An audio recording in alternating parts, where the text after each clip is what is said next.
नमस्कार, मी नरेंद्र पाटील काळे आणि आपण पाहत आहात खबरनामा न्यूज. शेतकरी, कायदा आणि सत्याचा आवाज.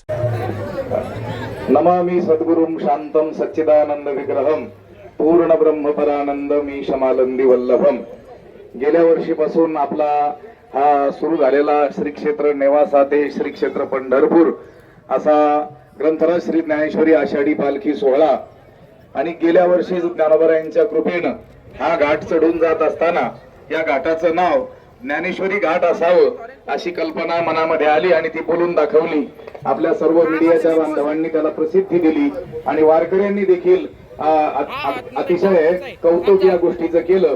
गेली वर्षभर पाठपुरावा म्हणा किंवा जनमानसात चर्चा याची झाली आणि त्याला मूर्त सोडून आजपासून ज्ञानेश्वरी घाट असं झालेलं आहे. त्या हरी विठ्ठल श्री ज्ञानदेव पंढरीनाथ भगवान की माऊली ज्ञानेश्वर.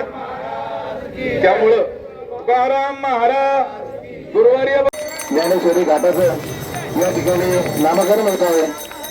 माननीय नामदार शंकरराव गडाख साहेब यांच्या उपस्थितीमध्ये तसेच उदयनदादा यांच्या उपस्थितीमध्ये या ठिकाणी उद्धव महाराज मंदिर हरिभक्तपरायण उद्धव महाराज मंदिर यांचं